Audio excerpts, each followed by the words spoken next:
You know what's quietly draining your profits, driving your people away, and sending your customers to your competitors? It's not your strategy. It's not the economy. It's something a little bit more insidious. In one word, it's frustration. That slow, silent killer that creeps into your workplace culture, creeps into your customer experiences, and even into your leadership systems. And while some people don't know it even exists, the people who do, most just ignore it, expecting it to go away. And then, of course, you got the others who just power right through it. But here's the big thing. If you don't learn how to decode frustration, it'll keep sabotaging performance right behind the scenes, and you will never, ever see it coming. And that's what we're talking about today on Experienced Leadership. Welcome to Experienced Leadership, a podcast that challenges small business owners and entrepreneurs, just like you, to dare to be the exception. Join our host, customer experience expert Marc Haine, as he uncovers relevant and timely content to help you script and direct your business and teams to create jaw-dropping experiences your customers and staff deserve. Here is the host of Experienced Leadership, author of Lights, Camera, Action, customer experience expert Marc Haine. Welcome to this episode of Experienced Leadership. I am your host, customer and employee experience strategist Marc Haine. I'm so glad that you're here with us today because my guest is executive coach and author Andrew Oxley. And today we will be unpacking how frustration, yes, that gnawing, silent tension hiding in your workplace, how that is actually one of the most overlooked and expensive performance killers in your business today. And we're going to explore how to spot it, how to decode it, and turn it into your next strategic advantage. My one request is to please make sure that you subscribe to this podcast and make sure that you share this episode with your circle. I'd love to see how the business community really supports the work that I've been doing. And of course, it is free. You know, when customers quietly disappear and your best team members suddenly disengage, it's rarely about one big failure. It's about repeated frustrations, silent friction that builds up until something breaks. And the big thing is here, frustration isn't a sign of weakness. It is a signpost, but only if you know how to read it. And that brings us to our question of the day. So I have to ask you, what's one area in your business where frustration keeps showing up, but you've just learned to live with it? You feel it every single day and you just figure that's the way things are and you live with it. What about from the viewpoint of your customers or your employees? I'd love to get your stories. Why don't you go ahead, share this episode on your favorite social media platform, hashtag it Experienced Leadership, and make sure that you hashtag it because that'll keep you part of this conversation. And then put your comments down. I'd love to hear your stories. As I mentioned, my guest today is Andrew Oxley, the executive coach who's been transforming businesses and has results for over, let's just say over 25 years. Because if I say over 30, Andrew, is going to make you sound old. We'll just say over 25. Andrew is the founder of the Oxley Group and the author of The 4 Faces of Frustration, from leading one of the top performing sales teams at Trane during Toronto's massive building boom to guiding Fortune 500 companies through sustainability leadership change. Andrew's secret sauce lies in turning daily friction into lasting results. Andrew, welcome to the show. It's so great to have you. Thank you, Marc. It's fantastic to be here. So let's talk a little bit as we kick off. Who are your clients and how do you serve them? Well, first of all, my clients have evolved over the years. I actually started out working when I first started this business after what I affectionately refer to as my midlife crisis with small entrepreneurial companies. And I got started working with some companies in Atlanta, Turner Broadcasting, Coca Cola, Progressive Insurance. And then I got pulled nationally working all around the country with many of those firms. And so, but my love probably is working with small entrepreneurial companies, small to medium-sized businesses, typically 50 to 500 employees. Nice, nice. So I'm really interested because one of the things that appealed to you coming onto the show is that you have a great book. Could you talk a little bit about your book and what makes it so special? Well, I like to think it's special because, of course, I wrote it. But I would just say most business books are long and boring. Most people read probably the first third of most books that they pick up, and they're like, I think I got the sense of what this book's all about. So I wanted to write a book that was more of a fable. It's a story. It reads like a normal book, but the lessons are embedded within the book. So I've rarely met somebody who's picked up the book who has not finished it. It takes, probably 3 hours to read the book in totality. And it's a story about a guy who takes over a company and he's struggling to connect with his leadership team. And he realizes through the process of learning this model we call the 4 faces of frustration that he was the cause of much of the frustration in his direct report group. And his direct report group was frustrating not only their peers on the executive team, but customers and people within their organizations. And so that's a beautiful seed into what we're going to be talking today. One of the things as I opened, I talked about the idea that leaders, I don't think, understand frustration. They understand kind of all the things they can blame, but I don't think they understand frustrations. What are they getting wrong when it comes to this? Yeah, well, I think anybody who says they're not frustrated is probably living in a Skittles universe where, everything's just wonderful for them. There's probably large amounts of drugs involved. Everybody's frustrated at some level, right? We actually react to frustration very differently. Now, the first thing that leaders get wrong is that they actually seek what I call the cold comfort of validation. So they have a frustration, maybe my favorite one I hear from leaders right now is young people today. Young people today, they don't want to work. They're, blah, blah, blah. I always say complaining about young people is like yelling at the wind. The wind does not change and you're exhausted at the end of it, right? So young people today are actually the most innovative, creative, energized group ever, with more access and understanding of technology than there has ever been in a generation. But they have to be managed differently. So whether your frustration be young people today or customers or demanding customers or a lack of engagement from your workforce, or maybe your frustration is with your kids or with your spouse. I mean, whatever that frustration is, the first thing we have to recognize is the person who can empathize with our frustration is probably not the person who can help us the most. The person who can help us the most is the person that says, well, you're partly to blame. And so we don't like to hear that. We're like, no, wait, I'm not the problem. You don't understand. I want to go back and talk to the guy who told me that I wasn't the problem, that they have the same problem as me. Years ago, one of my mentors told me that the amount of progress you make in your life will be directly proportional to the amount of honesty you can accept about yourself. He went on to tell me that he didn't think I was particularly into honesty. And I was like, well, wait a minute. And he's like, see, that's what I'm talking about.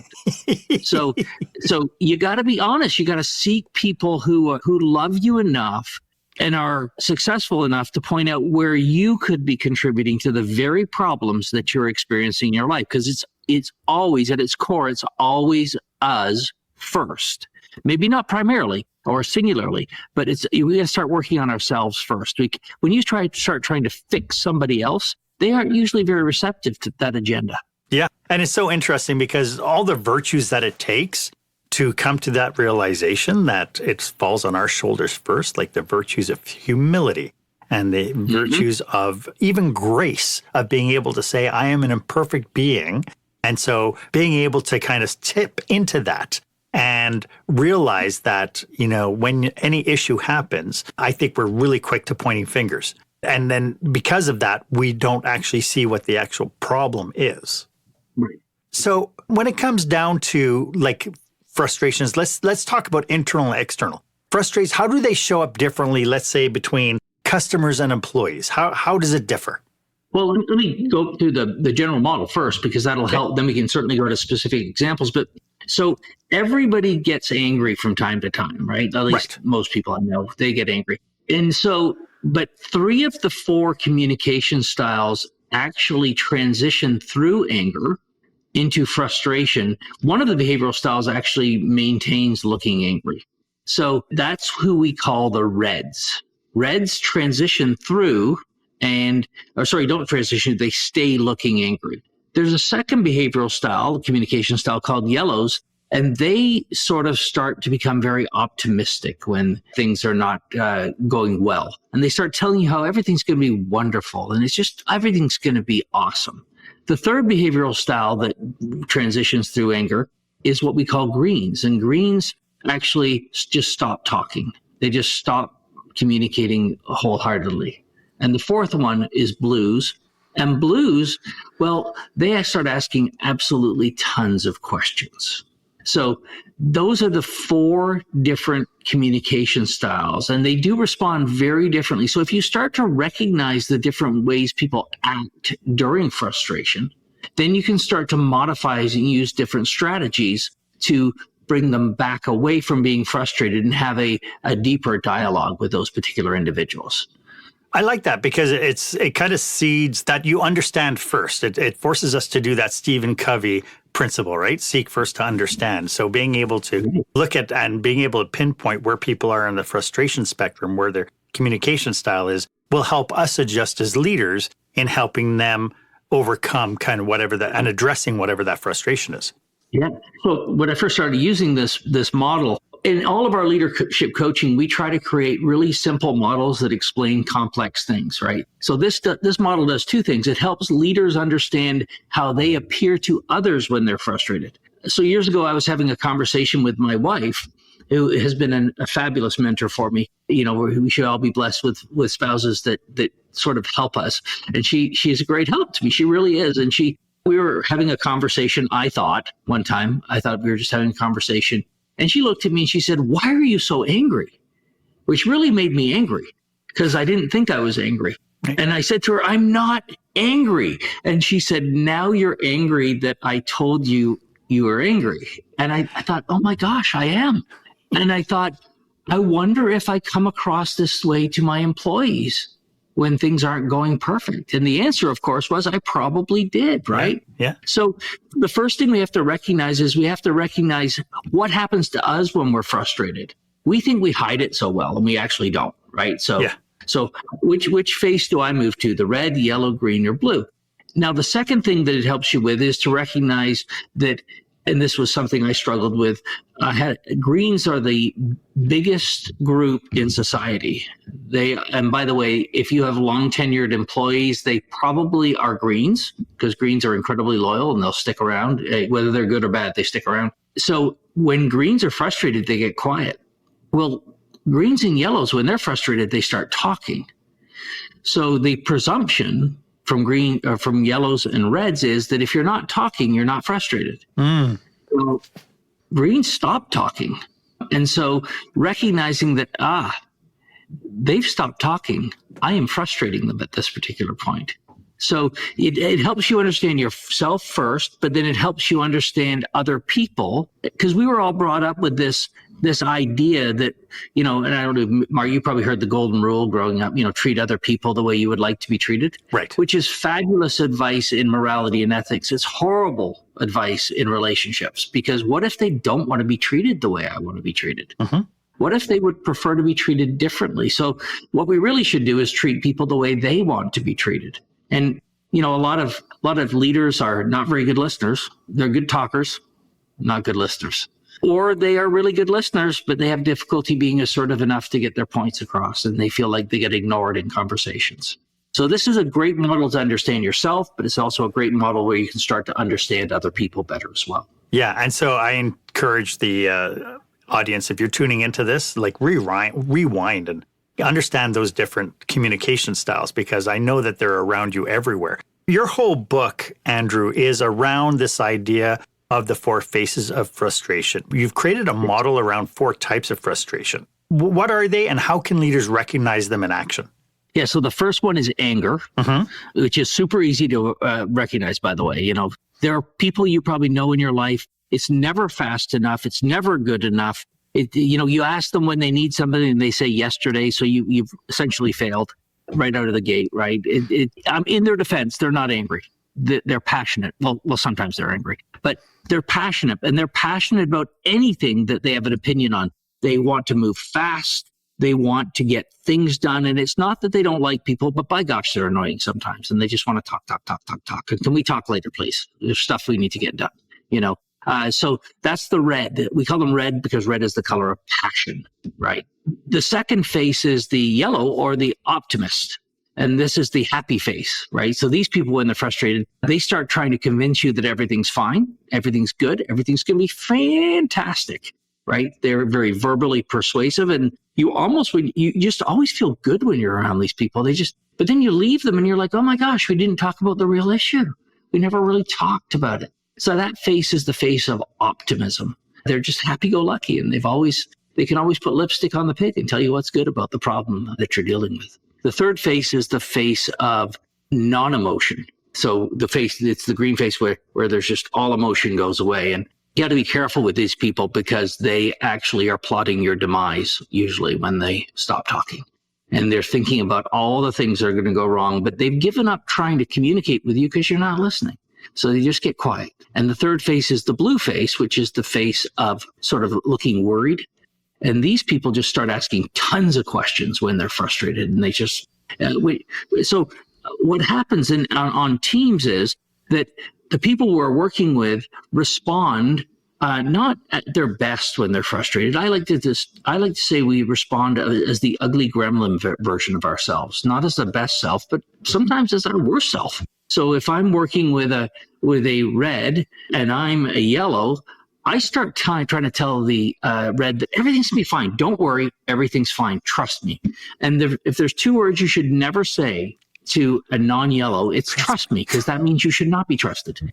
It means I just want you to go away so that I can go do my job. And so what we're trying to do quite often is to just be left alone. Well, that's not a team. That's just a collection of talented people who happen to cohabitate at different times, right? And so the recognition that I am annoying this person. Now, you asked about customer service earlier. We do this to our customers. Mm-hmm. Now, the difference with customers is they're not related to us and they don't work for us. So they just leave. When we frustrate them, they just leave and they go somewhere else. And rarely will they say, you frustrated me. They say things like, I think I'm still looking. I think I'm just shopping around right now. I don't need help right now. And these are all not true. Well, sometimes they're true. It was fine. How was everything? It was fine. It was fine. Yeah. Yeah. And as entrepreneurs, as leaders within entrepreneurial businesses, we live and die based off customer feedback. But if the way we respond to a customer discourages further feedback, yes, then they just won't tell us. One of my favorite customer service metrics, because there's only two reasons to survey your customer. One is for marketing purposes, which actually is not a customer service survey. It's a marketing initiative, right? The other one is to get true feedback. And Fred Rescio wrote a book years ago called The Net Promoter Score. And I came across this when I was working with Progressive Insurance. And basically, it's a simple question. On a scale from 0 to 10, how likely are you to recommend our business or service to a friend or colleague who is looking for a service like ours? Now, there's only three answers you need, a 9 or a 10, which means, think about some restaurant you love and you would recommend it. Like you'd give it a 9 or 10. You'd tell people, go there, right? A 7 or 8, he calls those neutrals. It's fine. It's good. Did what it was supposed to do. Not necessarily telling people about it. If they say, should I go there? I'm like, sure, it's good. And 6 or below, which are what we call detractors. A detractor is somebody who doesn't want to do business with you again. In fact, they'll tell people not to do business with you. So the net is the promoters minus the detractors. And really good companies have scores in the 60s and 70s. That's a good company. Bad companies have negative net promoter scores. Yep. And that's why they're churning through their clients. So if you just ask customers that question, you'd get a very quick, and by the way, you do it in a survey without them having, you don't know who they are. Right. You'll get an idea whether you're getting referred or not getting referred. Right. It's really interesting because when it comes time to doing those kinds of surveys, as you know, I used to do secret shopping, and it was amazing to me that I would be engaged into coming in as a secret shopper and tell us anything you see. Tell us so on the secret shopper, all we do is just list observations. We don't say if they're good or bad. It's up to them to decide if it's good or bad. But I can't tell you the number of times that the business owner gets super, super defensive when they see something like fingerprints on the window. Well, why do I care there's fingerprints on the window? It's like, you don't have to care if there's fingerprints If you don't think that's important, then ignore it. But to other people will go, oh my goodness, I didn't realize my windows were dirty all the time, right? And so it's really interesting how, when we get survey results, the impetus is to get defensive and start justifying.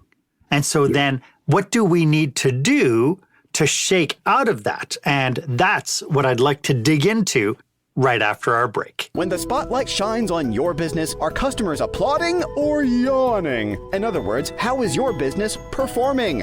Make your business a star with the new book, Lights, Camera, Action, Business Operational Excellence Through the Lens of Live Theater by Marc Haine. Marc uses his business and acting experience to help you see your business like a live show so you can create a performance your customers will never forget. Buy Lights, Camera, Action today at your favorite online retailer or directly at marchaine.com.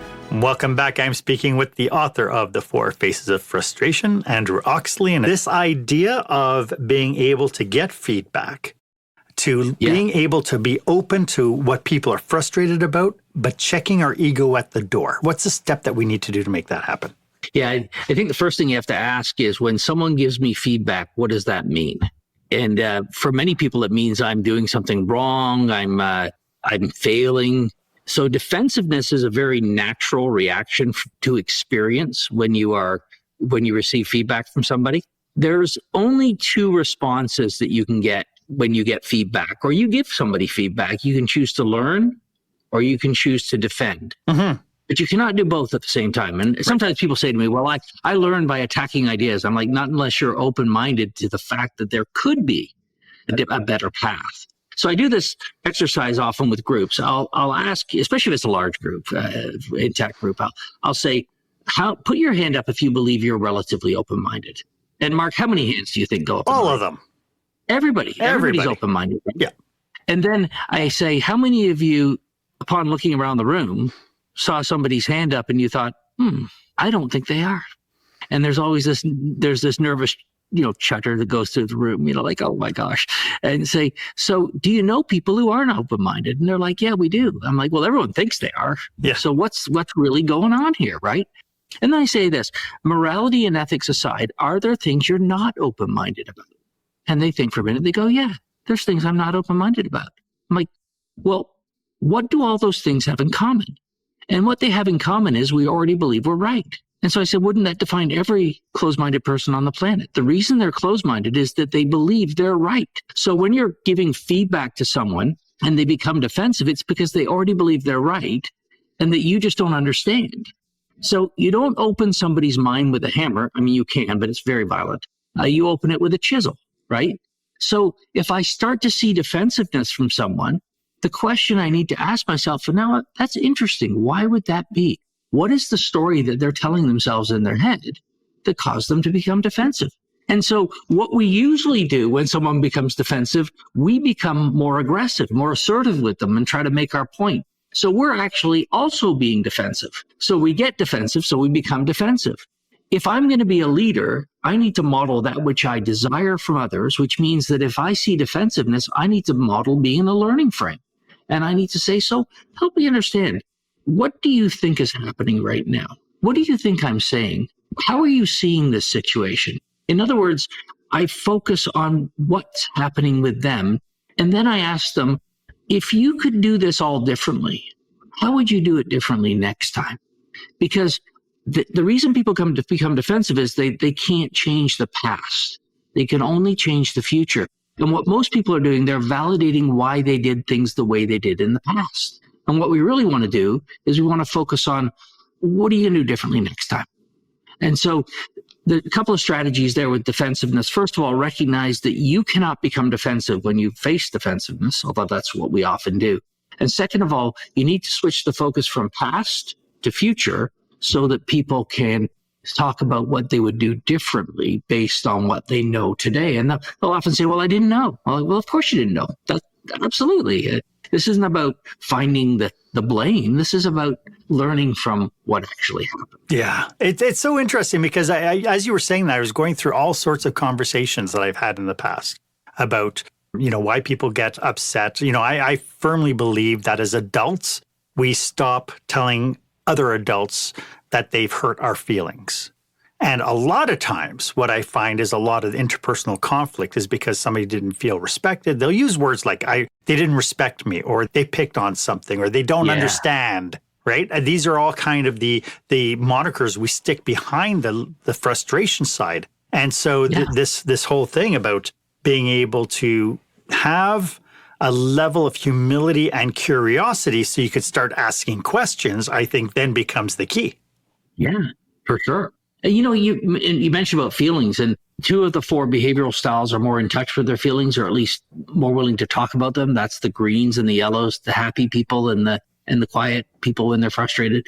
Blues, the question askers, and the reds, who are sort of like the angry face, they tend to not want to talk about feelings very much. Right? Feelings are important. And years ago, I was talking to somebody and they said to me that feelings are neither right nor wrong. They just are. And I remember looking at them and saying, well, clearly that's wrong. And they said, yeah, that's why your people won't talk to you. And I said, wait, my people won't talk to me? And they're like, yeah, because when they tell you how they feel, you tell them they shouldn't feel that way. Right. But that's not what's going on. So I had to come up with a model that helped me have this because, feelings are neither right nor wrong, but they're based on something. So when someone says they don't usually say, I felt disrespected. They say that person doesn't respect me. Right. Now that actually is a feeling, not a fact, but you can't say that to someone. You say, that's not a fact, that's a feeling. But what you can say is so what I hear you say is you felt disrespected. Now what I did was I just labeled that a feeling in a nice way. Yeah. You say, can you tell me what happened that caused you to feel that way? And then they'll tell you the event. And you say, oh, so what I hear you saying was when Mark walked by you in the hall and he didn't talk to you, it made you feel disrespected. Yeah. Okay. So here's a little neuroscience fact for your listeners. Emotions last 30 seconds. Emotions are a neurochemical wash through the brain, right? They last 30 seconds. Now, all your listeners are thinking right now, well, clearly that's wrong because I have some emotions that have lasted longer than 30 seconds. Right? So how is that possible? Well, what happens is that when an event happens, we experience the emotion and then we tell ourselves a story about what happened. Right. And if it was an intense emotion, we keep telling ourselves the story. We retell the story. And every time we tell the story, we get in the wash of emotions again. And after a while, we start to confuse the emotion with the story, with the facts of what actually happened. We really believe the emotion. Yeah. Because it was our experience, right? So the question we have to ask is, if I'm experiencing emotions that are negative, what story am I telling myself about that event? And is it a helpful story? I mean, is it helpful for me to believe that Mark doesn't like me?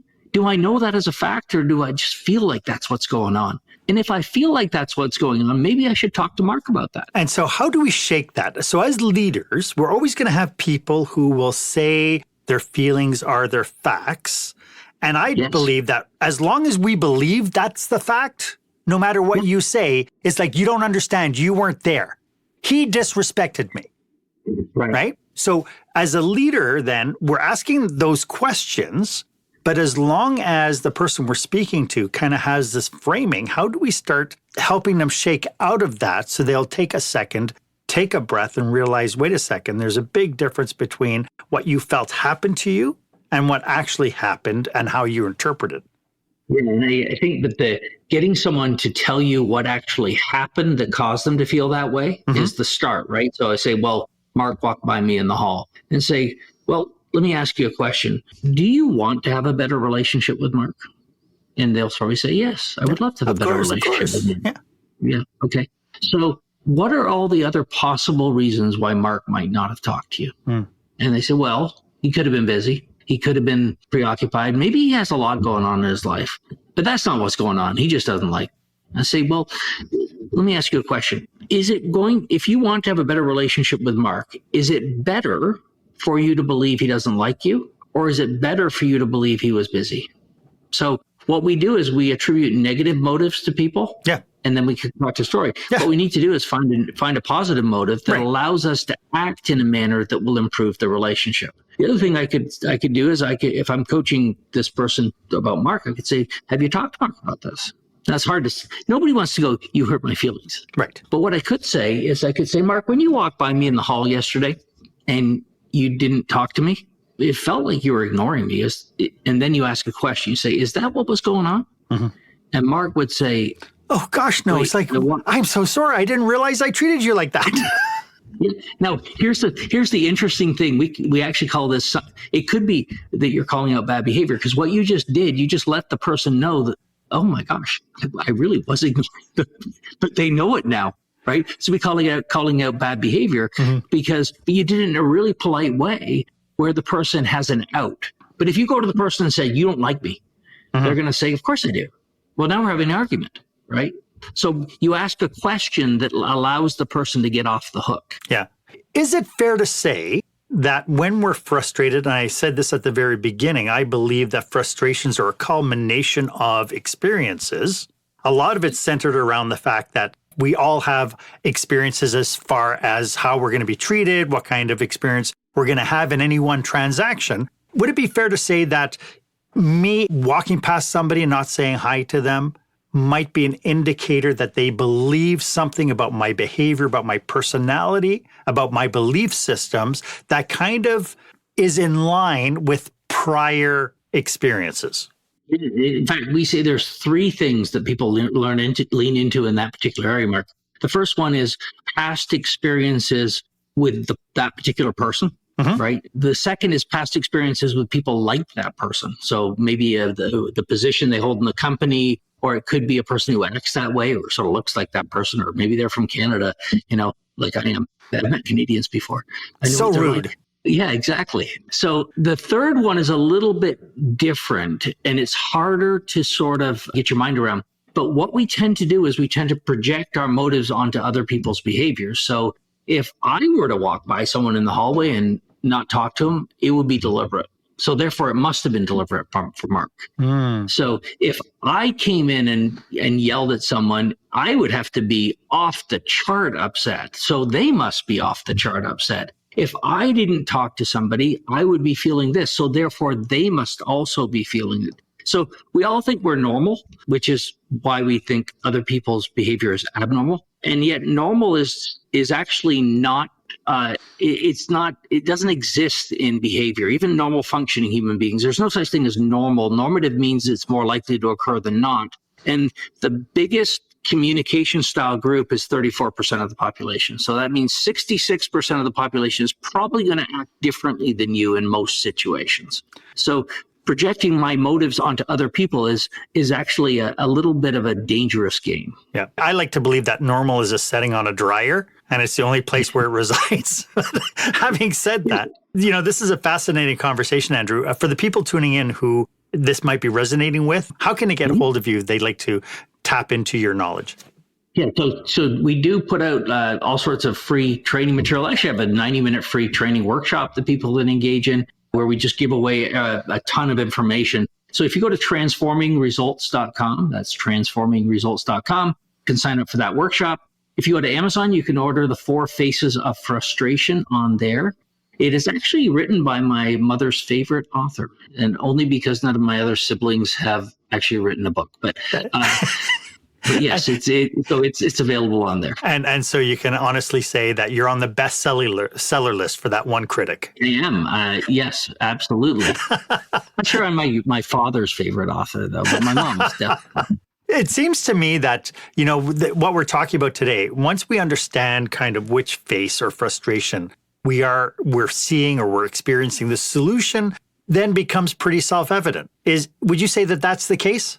Yeah, I would say it is, that it's not complicated. Now, what's not complicated is not always easy to do. So I'm going to use my red friends as an example, since I actually have a fair amount of red in my behavioral style. So, if we think about emotional intelligence, part of emotional intelligence is self-awareness and part is self-management. So I may be aware that I've got a temper, but I'm like, well, what do you want me to do? People are they're just don't, do what they're supposed to do. If people would just do what they were supposed to do, I wouldn't have to be so angry all the time, So there's a certain amount of emotional maturity that comes along with this, that you have to recognize that it's not enough to recognize I have a predisposition to acting a certain way. Maybe I have a predisposition to withdrawing from conflict. I don't, so I have to first understand what my natural tendency is. And then I have to realize that behavior does not equal skill. So just because I'm comfortable with something, say I'm comfortable with conflict, does not mean I'm good at conflict. Right. It just means I'm comfortable with it. Just because I'm uncomfortable with conflict doesn't mean I can't be good at it. So comfort and skill are not the same thing. The question is, what is the skill I must develop in order to be more competent?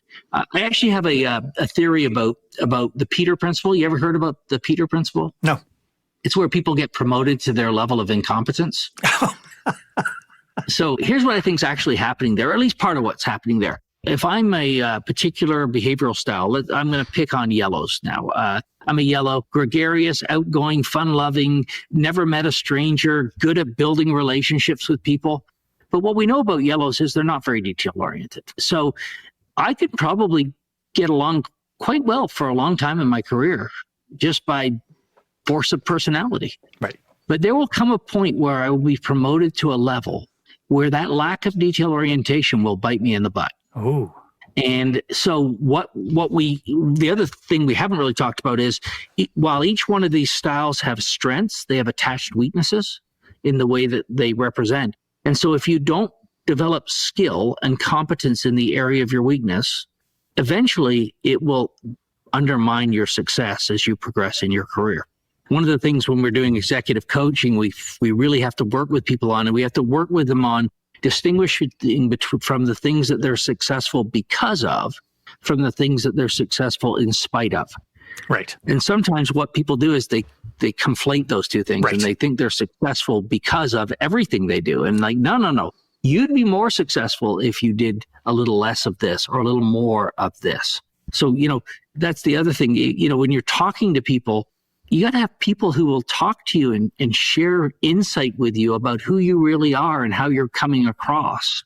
Because otherwise, we get in our own little echo chamber and we think we're wonderful. Because, of course, in our minds, we are. And I'm not saying there's anything wrong with the way we come across. But if we stop trying to grow, if we stop trying to get better, then, we go backwards. Yes. And that's why I love podcasts like yours, Mark, because there's never been a time in the history of mankind where there's been more information out there that will help you improve and become better in whatever area of specialty you have. Because, now you can just pop in a podcast and listen to all sorts of people give you information and insight that wasn't available even like 10 years ago. This kind of thing wasn't available. Or without having to commit to, a 300-page tome of some aspect that you had to read through, or you had to spend oodles of money to go to a seminar. Yeah, exactly. No, it's really interesting because, people who are my components within the leadership realm is the fact that leaders have customers, they have employees, they have a real balancing act. So from what I'm getting from our conversation today is we not only have to understand what our communication or our frustration face might be, but how do we deal with and build the capacity to be able to deal with everybody else and their faces and their communication styles and how they're going to interpret information as well?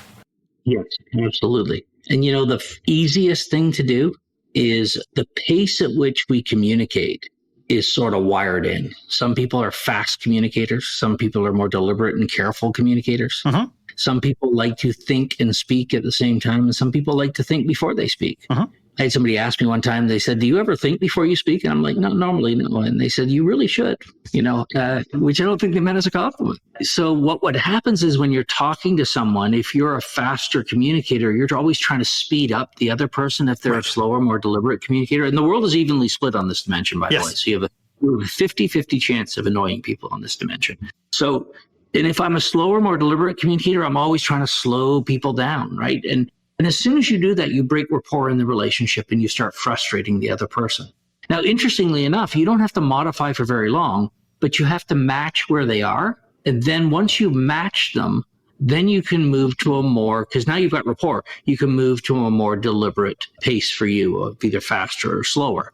But that's not what we do. If you're a fast communicator, I'm a slower one, I'm trying to slow you down and say, well, listen, we've got a process of how we need to do things. And you're like, process? I don't want to follow a process. Let's get her done. Let's get it done. Yeah.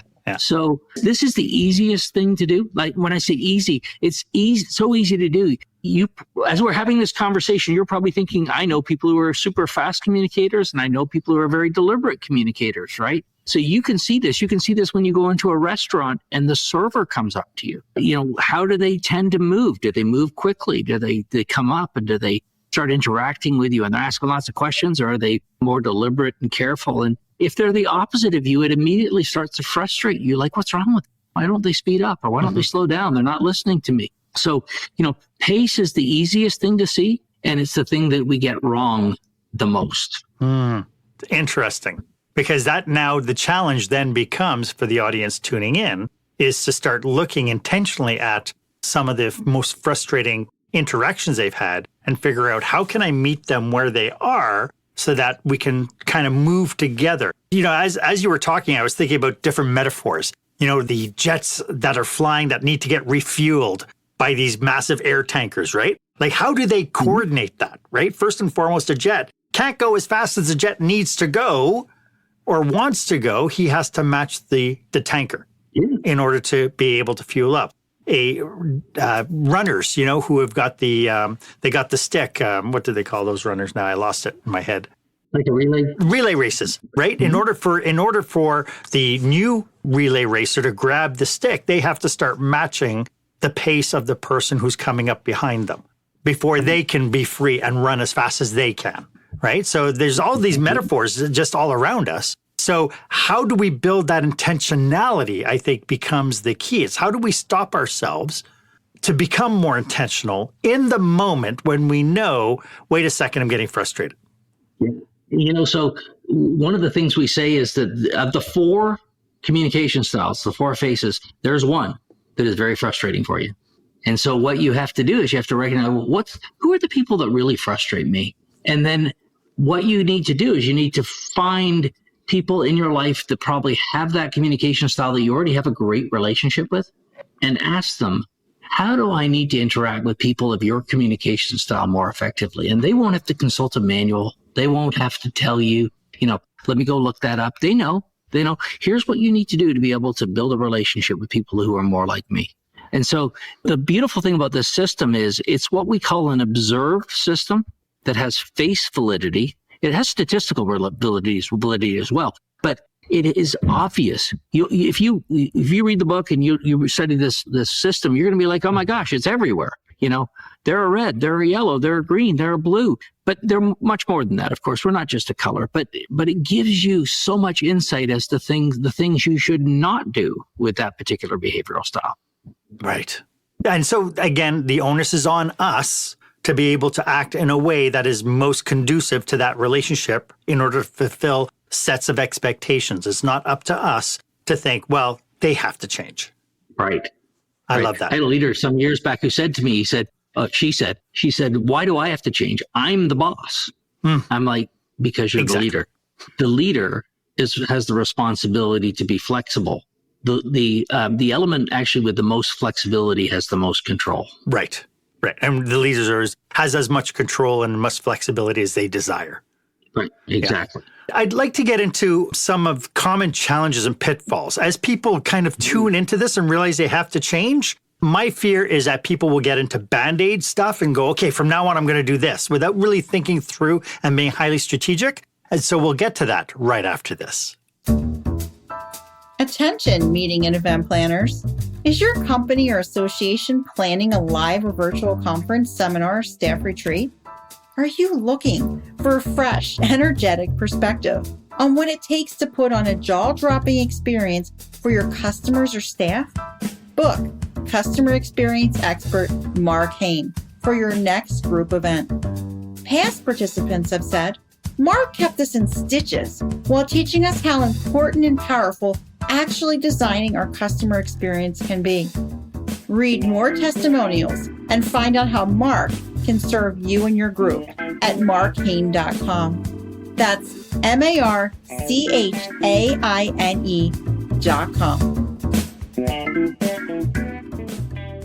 Welcome back. I hope you are getting a ton of value from today's episode. As you can tell, Andrew and I are on a mission to support businesses just like yours. So if you belong to an organization that could use our help, or you or someone you know might be planning a leadership retreat, or you're just planning a conference and you need experts to come up and influence your audience in some form or fashion, drop us a line. We'd love to explore how we could be of service to you and your people.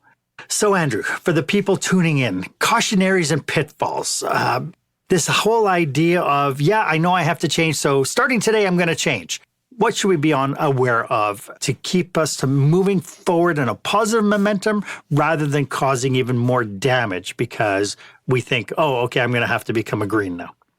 Yeah, and so what you want to be is flexible. You don't want wholesale change. So a red will never become a green. The yellow will never become a blue, right? So the question is, situationally, where do I need to slightly be different, perhaps, right? So the first thing we want to realize is that, and I think James Clear in Atomic Habits said this best. He said, we do not rise to the level of our goals. We fall to the level of our systems. So what is the system that you're going to use to remind you that you need to be different? So wholesale change is very different and not really even our objective. The question is, what is one small behavior change I could make? And who do I need to make that behavior change with? And how can I do it consistently? So for example, somebody who is a blue, who maybe has a lot of questions when there's a change coming up, they could be viewed as a pessimist.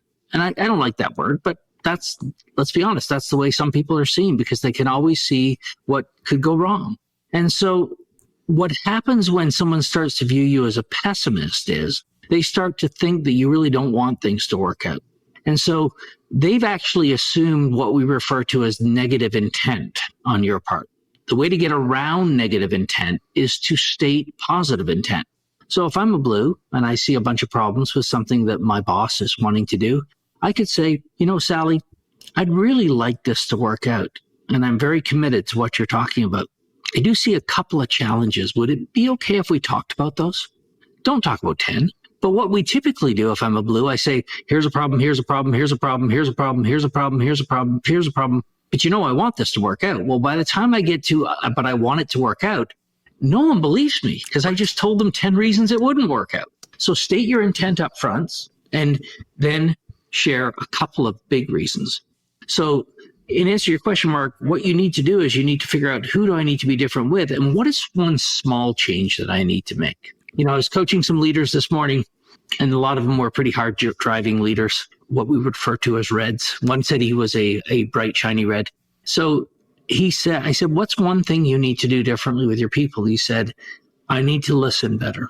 I said, well, how are you going to remember to do that? So we have this little trick that's not really a trick. It's a methodology, a system that we use with people.